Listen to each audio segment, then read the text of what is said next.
오늘은 이사야서를 함께 살펴보겠습니다. 이사야는 전체가 66장으로 긴 책입니다. 이사야는 기원전 약 700년 전과 후 사이에서 사역했던 하나님의 선지자입니다. 또한 그 기간 이사야서를 기록을 하였습니다. 지금부터 거의 2700년 전의 시대 상황, 이스라엘과 이웃 국가들 또 하나님과의 관계를 우리가 살펴볼 이유는, 자세하게 살펴볼 이유는 없을 것입니다. 장도 매우 길기 때문에 우리는 중요한 부분들만 몇 주에 걸쳐서 살펴보기를 원합니다. 오늘 이사야서 1장 전체의 내용들을 잠시 간략하게 살펴보면서 하나님께서 우리에게 원하시는 말씀을 생각해 보기를 원합니다. 오늘 본문에서는 우리는 두 가지를 생각해 볼 수가 있을 것입니다. 첫 번째는 이스라엘 백성들은 하나님의 언약을 거역하는 국가였다는 내용이 나옵니다. 우선 이 말씀을 이해하기 위해서 하나님과 우리와의 관계를 생각해 보는 것이 중요할 것입니다. 하나님께서 하나님의 형상대로 아담과 하와를 창조하시고 에덴 동산에서 살게 하셨을 때에 하나님께서 그들을 창조하셨다는 그 이유 때문에 아담과 하와를 자기 마음대로 대하지는 않으셨습니다. 하나님은 창조주이며 피조물인 아담과 하와의 관계 속에서도 항상 인격적인 관계를 맺으셨습니다. 아담과 하와에게 자유를 주셨습니다. 그러면서 하나님은 아담과 하와와 언약, 약속을 맺습니다. 일반적으로 우리가 약속, promise라고 얘기하고 신학적인 용어로는 covenant, 언약이라는 단어를 사용합니다. 약속과 같은 내용이라고 할 수도 있습니다. 하나님께서 아담과 맺은 언약은 단순한 것이었습니다. 에덴 동산 중앙에 있는 한 나무를 지정해서 그 나무의 실과를 따먹지 말자. 너가 그것을 따먹는 날에는 정령 죽을 것이다 는 약속입니다.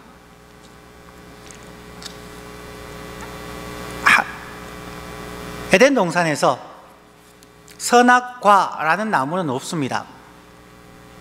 우리는 잘못 생각해서 선악과 혹은 사과나무 다양한 이야기를 하지만 그런 특별한 나무를 하나님께서 만드시거나 지정한 것이 아니고 랜덤하게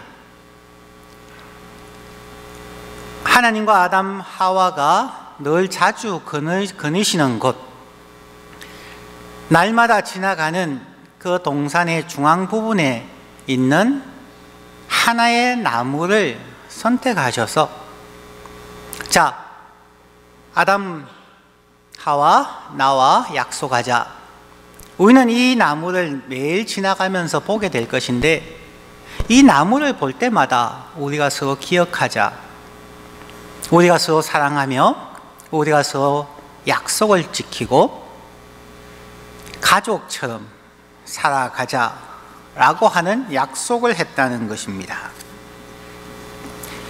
마치 결혼을 할 때에 결혼 반지를 정해서 신랑과 신부의 손에 끼워주고 그 결혼 반지를 보면서 아, 당신은 나의 배우자입니다. 우리는 서로 신뢰하며 아플 때나 건강할 때나 부부로서 사랑하며 살아가겠습니다 라고 하는 약속으로서 반지를 끼는 것이죠. 그런데 그 결혼 반지에 특정하게 정해진 것은 없습니다. 이 땅에는 수많은 금속들이 있죠. 금도 있고 은도 있고 구리도 있고 다이아 반지도 있고 다양한 보석들도 있습니다. 혹은 실반지도 있습니다. 결혼식 때에 어떤 반지만 해야 된다라고 하는 경우는 없는 거죠. 경제적인 형편에 의해서 혹은 그들의 삶의 철학에 의해서 반지의 재질은 얼마든지 달라질 수가 있습니다. 다이아몬드일 수도 있고 금반지일 수도 있고 은반지일 수도 있고 혹은 또 다른 옥반지라든지 다른 반지를 할 수가 있는 것이죠. 정해진 것이 아니라 그들의 약속을 위해서 서로가 합의해서 만든 반지가 중요하다는 것입니다. 그들이 항상 볼 수 있는, 손가락에 끼워서 항상 보면서 내가 누구인지, 나뿐만 아니라 다른 사람이 내 손에 있는 손가락에 끼워진 반지를 보면 이 사람은 결혼한 사람이구나 라고 알 수 있는, 자기의 아이덴티티를 알 수 있게 해주고, 또한 자기의 responsibility를, 자기의 책임이 무엇이며 특권이 무엇인지를 알려주는 것이 반지입니다. 마찬가지로 에덴 동산 중앙에 있는 선악을 알게 하는 나무의 실과는 특별한 선악과라는 나무가 있는 것이 아니라 하나님께서 그들이 잘 알고 있는 어떤 나무를 선택해서 서로의 관계를 기억하고 서로의 책임을 기억할 수 있는 언약의 정표로 주셨다는 것입니다. 그 다음에는 하나님께서 아브라함을 본토 친척 아비 집에서 부르셔서 하나님의 백성 이스라엘의 시조로 만들었을 때에도 아브라함을 인격적으로 하나님은 만나셨습니다. 그를 인격적으로 존중하셨고 그와 약속을 맺습니다. 그 약속 중에 하나가 내 자손이 하늘의 별과 같이 바다의 모래의 알과 같이 많게 해주실 것이다. 그때 아브라함의 나이는 75세였고 아이를 낳는 것은 100세입니다. 그 언약을 성취할 때까지 25년이라는 긴 기간이 걸립니다. 때로는 이 약속이 바로바로 눈에 보이지 않을 수도 있다는 것입니다. 오랜 기간, 정말 좌절하고 포기해버릴 수 있는 그 긴 기간이 지나고 난 후에 이루어지는 약속, 인내하며 성실하게 걸어갈 수 있는 약속을 하는 것이죠. 그 다음에 하나님께서 모세를 통하여 이스라엘 백성들을 애굽에서 구원하셨습니다.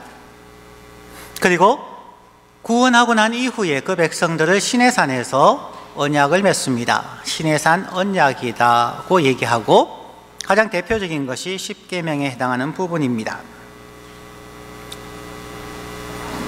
오늘날에는 하나님께서 예수 그리스도의 십자가에서 죽으심과 부활하심을 통하여서 우리가 예수님을 믿음으로 구원을 받게 하십니다. 하나님께서 우리를 구원하셨다고 우리를 함부로 대하지는 않습니다. 이성적이지 않은, 상식적이지 않은, 합리적이지 않은 그러한 명령을 우리에게 요구하지 않으십니다. 하나님은 우리와 언약을 맺으십니다. 피차 동의하는 그러한 약속을 한다는 것입니다. 하나님의 말씀을 삶에 지키고 적용하기로 하나님과 하나님의 백성들이 약속을 하였다는 것입니다. 기독교는 언약의 종교입니다. 단순히 예수 믿고 천국 가는 종교가 아닙니다. 저와 여러분도 하나님과 언약을 맺은 사람들입니다. 일반적으로 성경을 다 믿어야 되는가? 하나님께서 명령하는 대로 무조건 살아야 되는가? 그렇지는 않습니다. 저와 여러분이 하나님과 어떤 약속을 하셨는가를 기억하는 것이 중요합니다. 가장 대표적인 약속이 성부와 성자와 성령의 이름으로 세례를 받으면서 한 언약들입니다. 세례식을 할 때 세례를 베풀기 전에 온 성도님 앞에서 일어나서 몇 가지 질문과 대답을 합니다. 약속을 하는 것이죠. 성부, 성자, 성령 하나님을 믿습니까? 성경이 하나님의 말씀임을 믿고 그 말씀을 익히고 순종하며 살겠습니까? 교회의 지도를 받으며 사시겠습니까? 약속을 하는 것이죠. 거기에 대해서 그렇게 하겠습니다 라고 약속을 맺고 그 교회의 멤버가 되는 것이죠. 오늘날 기독교가 혼란스러워진 것은 그리스도인들이 지나치게 자기중심적이고 주관적이 되었기 때문입니다. 자기의 경험을 지나치게 중요시합니다. 자기의 성경 이해가 마치 절대적인 것처럼, 자기의 신학적인 해석, 자기의 신앙 체험이 절대적인 것처럼 말하고 있습니다. 요즘 많은 성도님들이 저에게도 PD 수첩을 보셨습니까? 혹은 한국의 어떤 교회들 보셨습니까? 라는 얘기를 많이 합니다. 그래서 한번 PD 수첩도 봤습니다. 사람들이 당황해하는 것은 어떤 교회, 어떤 목회자의 체험, 신학, 그들의 교회 운영 방법이 절대시 되어졌을 때에 사람들이 의아해하고 혹은 비난하게 되는 것이죠. 하지만 그러한 비난을 하기 전에, 남을 비난하기 전에 나 자신을 돌아볼 수 있는 그리스도인이 되어야 한다는 것입니다. 그러면 우리는 우리의 일상생활에서 이 그랜드 래피드스의 인근에 살아가는 우리는 그러면 하나님과의 언약을 지키고 있느냐 하는 것을 보아야 하는 거죠. 그 사람들은 더 사이즈가 크기 때문에 그들의 언약 불이행이 더 커 보일 뿐이지, 그들의 사이즈가 100이라면 우리의 사이즈가 1이기 때문에 우리의 불순종과 죄악이 작아 보일 뿐이지, 비례해서 본다면은 지탄을 받고 있는 교회나 우리나 별 차이가 없습니다. 남의 눈에 있는 티를 보고 비난하기에 앞서서, 그러면 나는 지금 하나님 앞에서 내가 세례받을 때에 그 하나님과의 언약을 기억하고 있는가, 지키고 있는가, 순종하기 위하여 몸부림치고 있는가를 살펴보는 것이 더 중요하다고 생각합니다. 지금부터 약 30여 년 전에 지금 켈빈 신학교에 계신 강영환 교수님께서 스위스에서 신학자들의 포럼에 참석하셨다가 현대 신학, 선교 신학에서 시작하신 파운드라고 얘기할 수도 있고, 또 가장 존경받는, 소위 요즘 미셔널 처치라고 하는 개념의 처음 창시자이기도 하신 분입니다. 인도에서 평생 동안 사역하셨던 레슬리 뉴비긴이라고 하는 목사님이 계십니다. 지금부터 30여 년 전 그 포럼에 참석했다가 휴식 시간에 강 교수님이 레슬리 뉴비긴에게 질문을 했답니다. 당신은 정말 훌륭한 복음주의자입니다. 그렇지 않습니까? 그때 레슬리 뉴비긴 목사님, 선교사님이 강 교수님을 바라보면서 정색을 하고 한 얘기입니다. I'm not an evangelist. 나는 복음주의자가 아닙니다. 복음주의자는 성경을 읽지 않습니다. 그래서 나는 복음주의자가 아닙니다 라고 얘기했다는 거죠.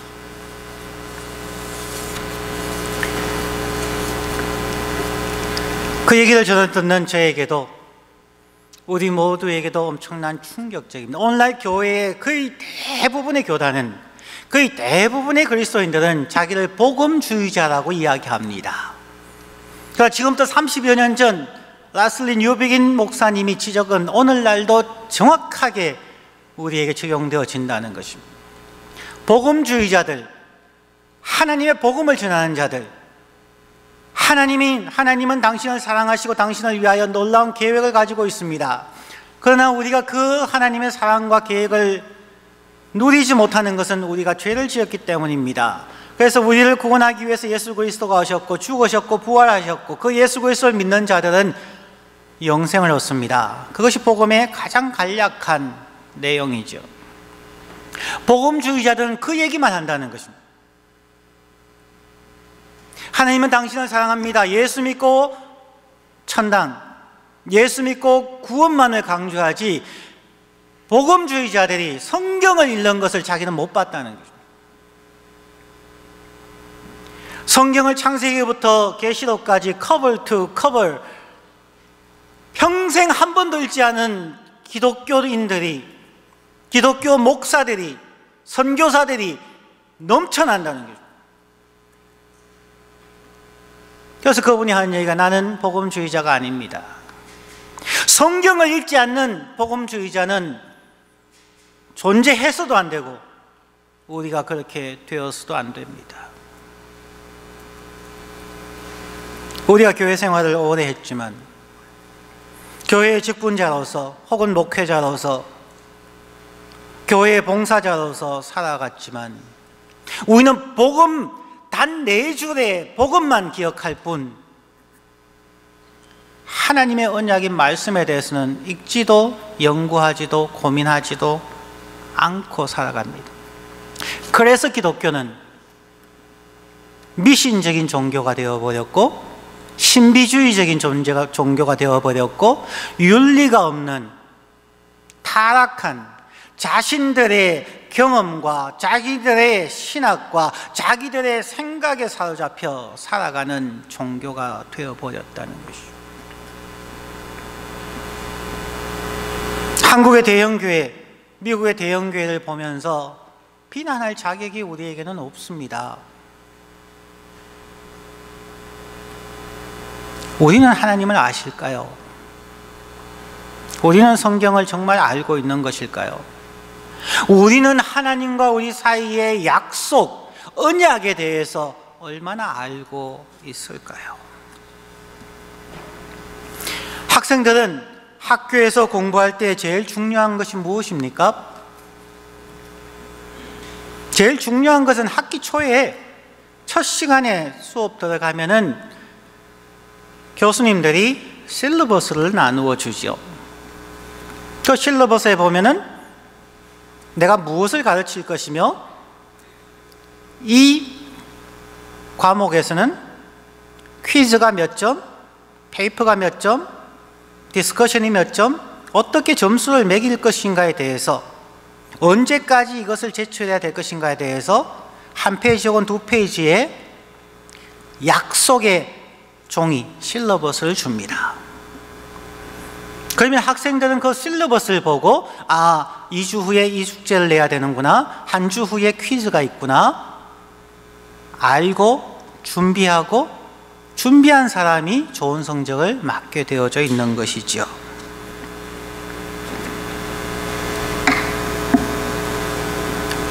그 부분은 직장이나 비즈니스를 하시는 분들도 계약서는 매우 중요합니다.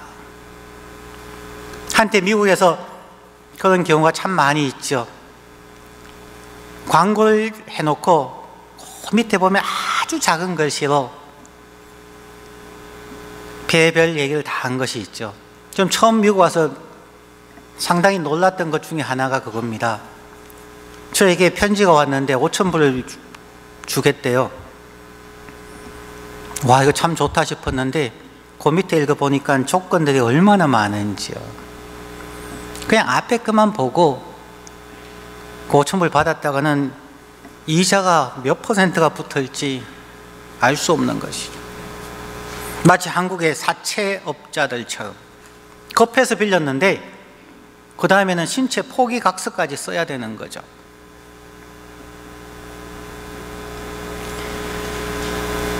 저희들의 신앙생활도 자세하게 계약서를 읽지 아니하고 덜컥 사인해버린 경우가 대부분일 겁니다.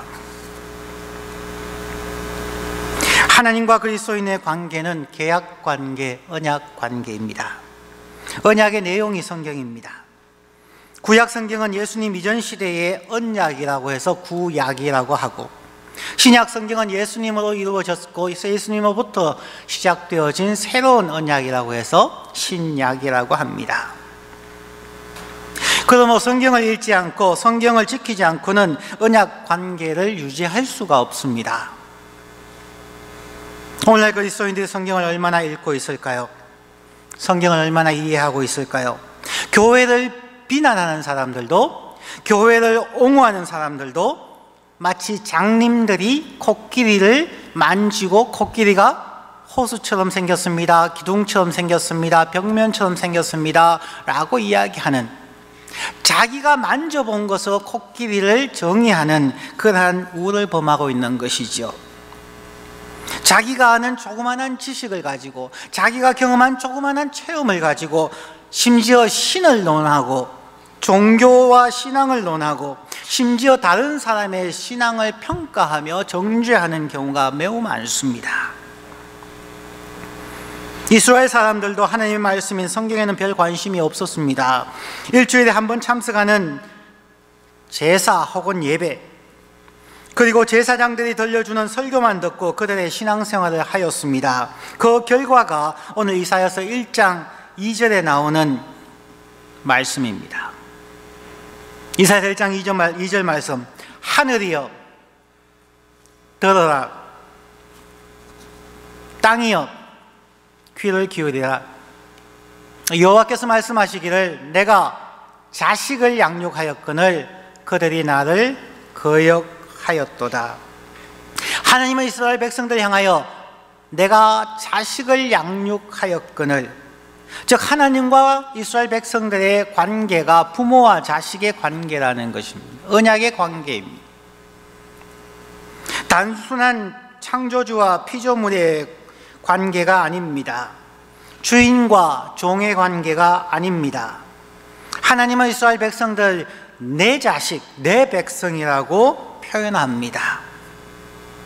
그런데 그들이 하나님의 말씀을 바로 배우고 깨닫지 못함으로 일상의 삶은 하나님을 거역하는 삶이 되어버렸습니다.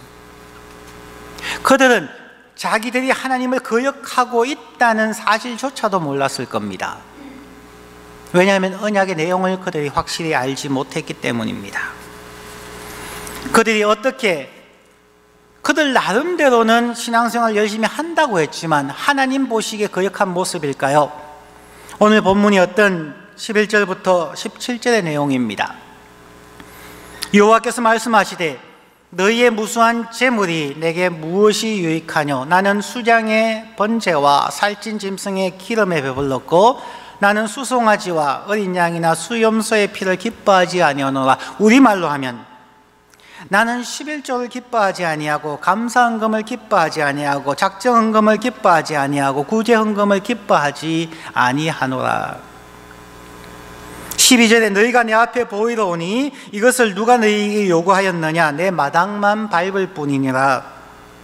13절 헛된 재물을 다시 가져오지 말라. 분향은 내가 가증히 여기는 바요 월삭과 안식일과 대회로 모이는 것도 그러하니 성회와 아울러 악을 행하는 것을 내가 견디지 못하겠노라.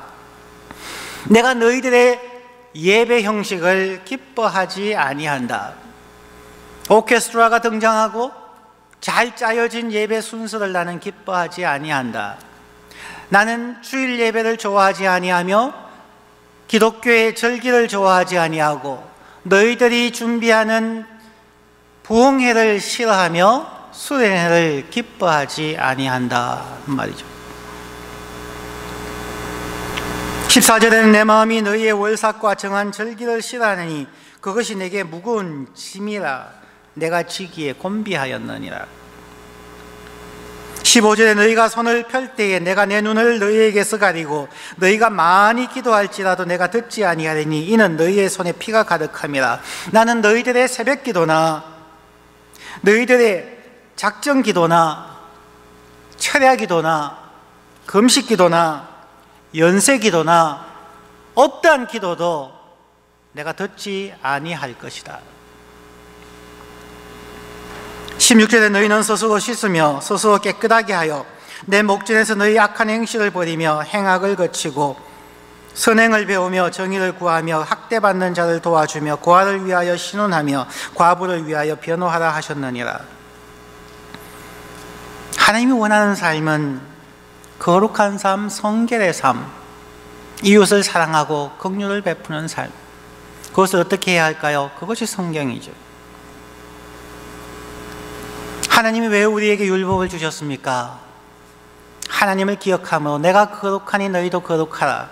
어떻게 거룩할까요? 그 방법을 설명해 놓은 것이 십계명이고 또한 구약 성경이며 신약 성경입니다. 성경이 없이 드리는 예배, 성경의 언약을 이해하거나 기억함이 없이 드리는 우리의 기도는 하나님에게 무거운 짐이라는 것입니다. 그러면 우리는 어떻게 해야 할까요? 오늘 본문의 두 번째로 하나님은 우리에게 우리 소통 좀 하자.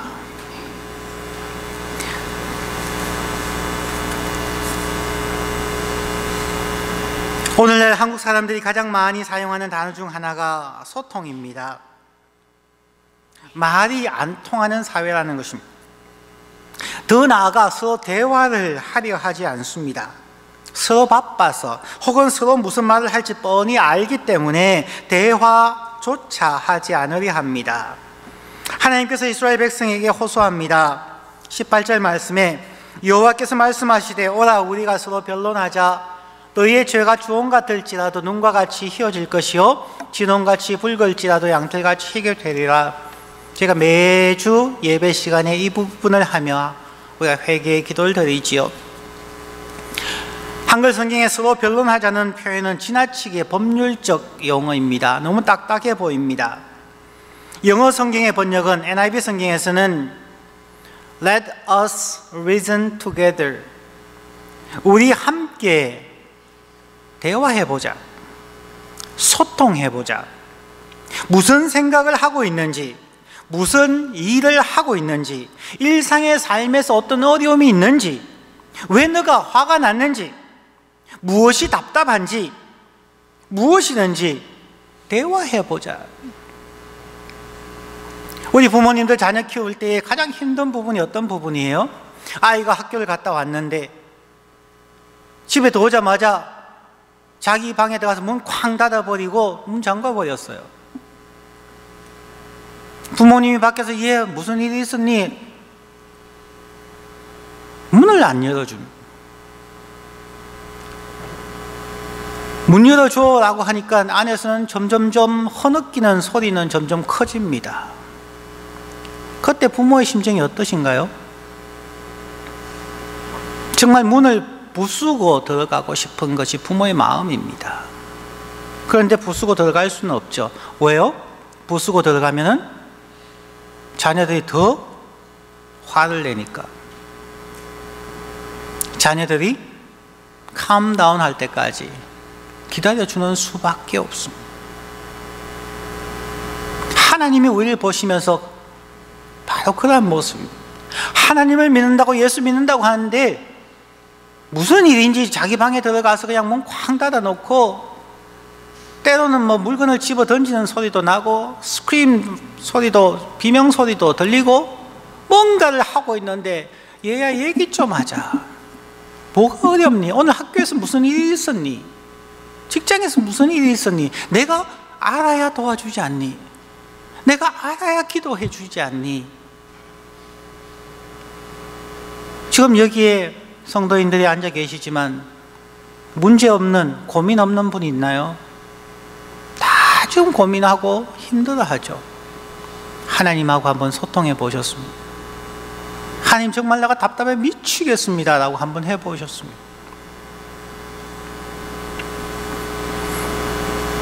우리는 오늘 하루 얼마나 하나님과 대화하셨습니까? 우리는 지난 한 주간 동안 하나님과 얼마나 소통해 보셨습니까? 대화는 두 사람 이상이 한 번씩 자기의 생각을 말하고 듣고 의견을 조율하는 과정입니다. 우리는 하나님과 대화한다고 하면서 일방적으로 우리의 말을 하고 일방적으로 우리가 요청하고 일방적으로 하나님의 팔을 비틀고 하나님에게 이것 달라고 떼부리다가 마치는 그것을 기도라고 생각하는 경우가 많죠. 그건 대화가 아닙니다. 독백이요 일방적인 통보일 뿐입니다. 우리는 하나님의 말을 듣지 않습니다. 그러면 사람들은 이야기합니다. 목사님, 하나님의 음성을 들을 수가 없잖아요. 어떻게 하나님의 음성을 들어요? 어떻게 하나님의 뜻을 알 수 있나요? 왜 하나님의 음성을 하늘에서 들으려고 하십니까? 왜 하나님의 음성을 어느 날 밤에서 꿈으로 나타나고 길 가는데 속삭거리거나 나의 귀에 들리는 그 음성을 들으려고 하십니까? 하나님의 음성은 성경책에 기록되어져 있습니다. 하나님의 뜻은 성경책에 분명하게 기록되어져 있습니다. 이미 주신 성경책을 읽지 않으면서 하나님의 뜻을 알 수 없다고 하는 것은 오늘날의 기독교가 얼마나 미신적이고 얼마나 신비주의 경향의 비윤리적인 종교인가를 보여주는 것입니다. 그럼 사람들은 그렇게 이야기합니다. 바빠 죽겠는데 언제 그 성경책을 다 읽어요? 이 성경책 대학생들 한 과목 수업할 때 교재만 한가요? 이 텍스트북보다 짧지 않나요? 수업에 텍스트북 한 권 하는 것도 아니고 보통 3권, 4권씩 읽으실 건데, 직장생활 하면서 서류 처리 수백 페이지 되지 않나요? 텍스트북은 읽습니다. 서류철은 꼼꼼하게 살펴봅니다.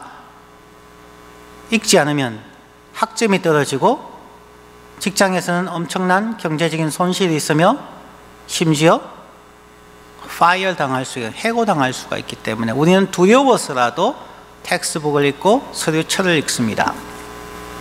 하지만 성경은 66권밖에 안 되는 이 조그마한 책 한 권은 우리는 읽지 않습니다. 그러면서 하나님은 나에게 말씀하지 않습니다. 왜 하나님은 저 유명한 사람들에게는 기적으로 나타나고 나에게는 읽어주지, 들려주지, 말씀하지 않으십니까? 라고 얘기하는 거죠. 그러한 분위기가 저도 거기에 동성하였었고요. 그러한 한국 기독교가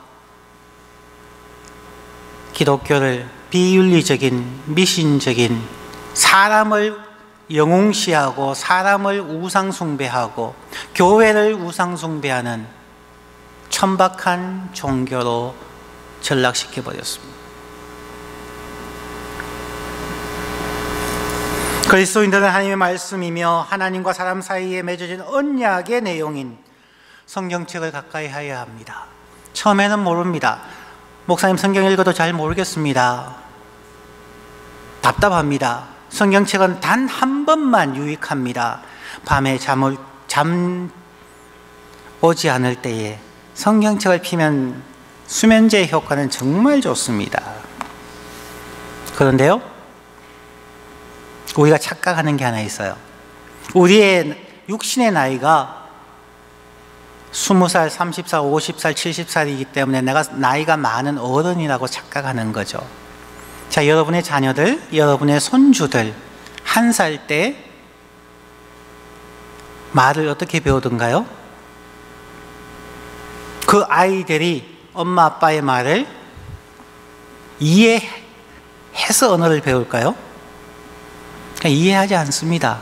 그냥 따라할 뿐입니다. 그냥 부모가 읽어주는 것을 그냥 들으면서 잘 뿐입니다. 처음에는 주입식 교육과 그냥 반복해서 읽는 것이 중요합니다. 그러다가 그것이 쌓이면, 지식이 쌓이면 이해가 되어집니다. 우리가 영어책 읽는 것이 왜 어렵습니까? 아는 단어가 별로 없어서 어려운 겁니다. 근데 아는 단어가 나오면 요거 받는 단어인데 그러면서 점점 언어가 늘어갑니다. 성경도 마찬가지입니다. 처음 읽으면 전부 모르는 단어이기 때문에 어려워요. 그러니까 성경을 5번, 10번 읽어가면은 반복되어지면서 이게 내게 친밀한, 퍼밀리어한 단어들이구나. 이 사람 이런 전에 봤었는데 그러면서 가까워지고 그러면서 성경을 읽는 것이 재미있어집니다. 그러면서 이해가 되어지고 성경이 꿰어 맞춰지기 시작합니다. 그러므로 지속적인 읽는 것이 참으로 중요합니다. 그래도 모르겠다고요? 성경 공부반에 참석하십시오. 이스라엘 사람들은 성경의 내용에는 관심이 없었고 단순한 제사 혹은 예배에 참석하고 많은 제물을 드리면 하나님이 기뻐할 것이라고 오해하였습니다. 오늘날도 우리 교회들은, 그리스도인들은 하나님의 영광을 위해서 교회를 화려하게 짓고 사람들이 많이 모이고 헌금을 많이 하면 하나님께 영광이요 하나님께서 기뻐하실 것이라고 생각하는 경향이 많습니다.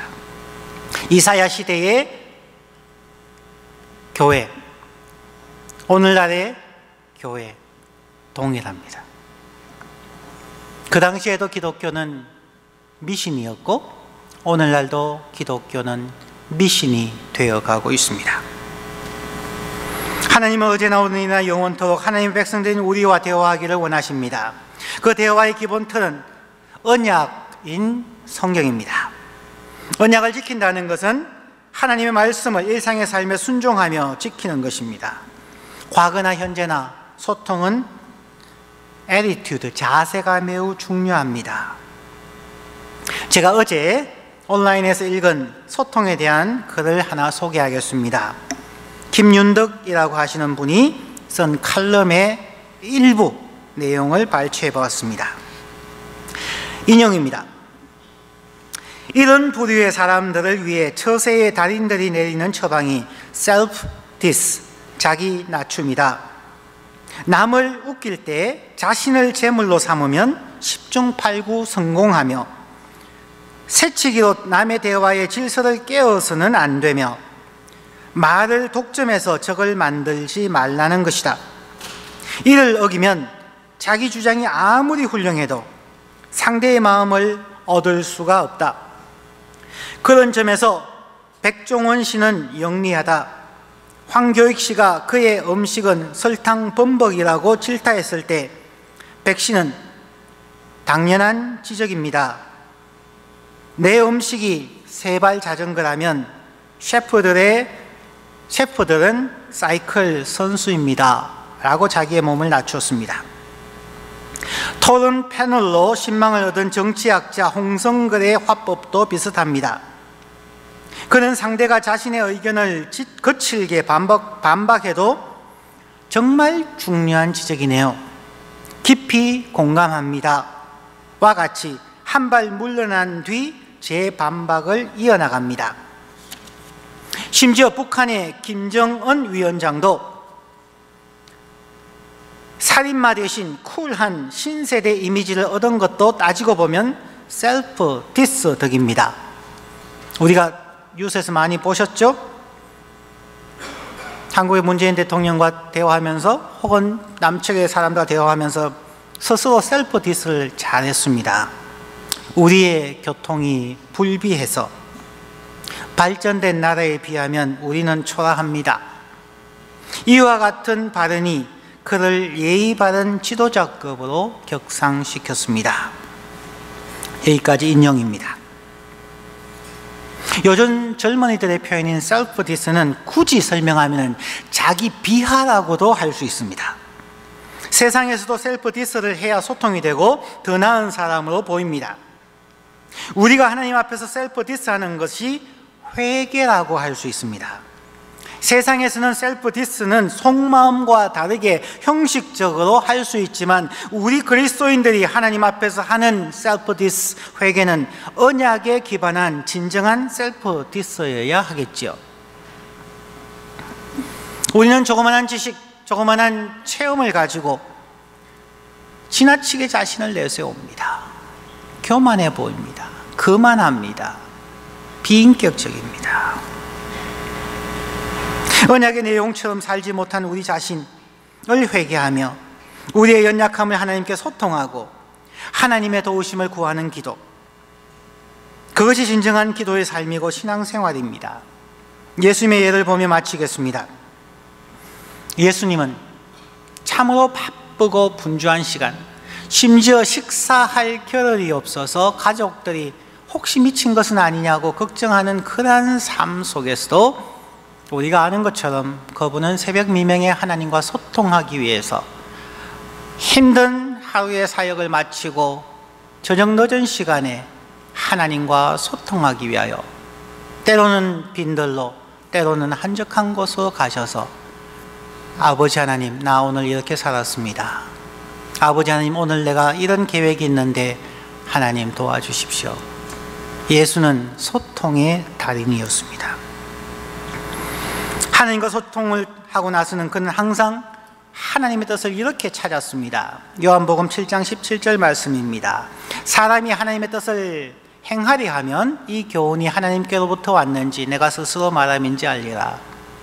하나님의 말씀을 내 삶에서 적용해서 살아봐야 이게 하나님의 말씀인지 아닌지 알 수 있다는 것입니다. 대부분의 사람들이 하나님이 아니 계신다고 하는 이유, 하나님은 나의 기도를 듣지 않는다고 하는 이유, 하나님께서 나를 도와주지 않는다고 하는 이유는 하나님이 아니 계셔서가 아니라 그 사람들이 하나님의 말씀을 자기의 삶 속에 적용하지 않았기 때문에 하나님의 말씀인지 알지 못한다는 것입니다.